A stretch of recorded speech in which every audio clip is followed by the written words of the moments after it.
যেদিন ক্লাসের সবচেয়ে সুন্দরী মেয়েটা সবার সামনে দাঁড়িয়ে কাঁদতে কাঁদতে বলেছিল আমি নাকি তার বুকে হাত দিয়েছিলাম, তাকে নষ্ট করতে চেয়েছিলাম। সেদিন সবাই আমার দিকে অনেক ঘৃণা নিয়ে তাকিয়েছিল। ক্লাসের প্রায় ৮০ জন ছাত্রছাত্রী সবাই আমাকে খারাপ ভেবেছিল।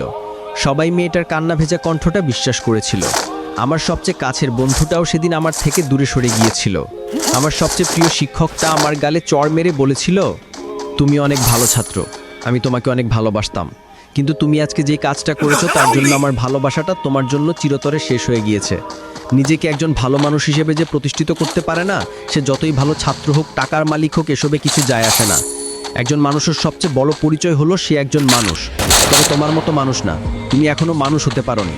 যদি পারো মানুষ হয়ে দেখাও। সেদিন আমি ক্লাসের কারো দিকে চোখ তুলে তাকাতে পারিনি। কোনো অপরাধ না করেও নিজেকে অনেক বড় অপরাধী মনে হয়েছিল।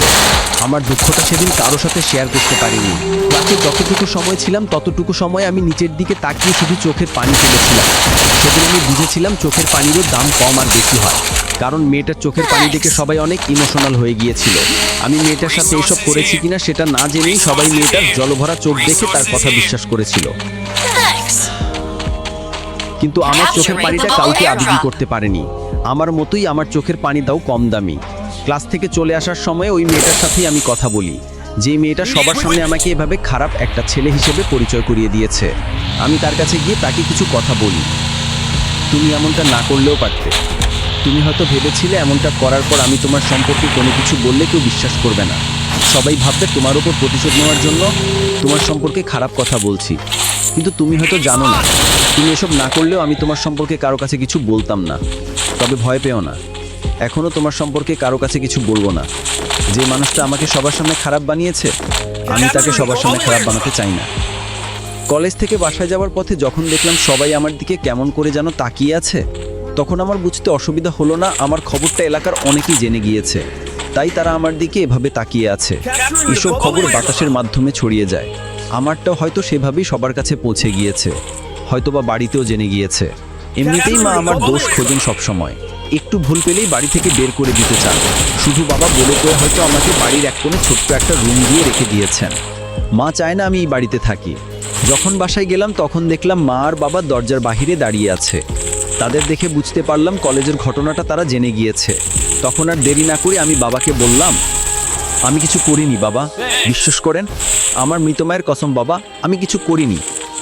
তুই যদি কিছু নাই করবি তাহলে মেয়েটা তোর সম্পর্কে সব বলবে কেন?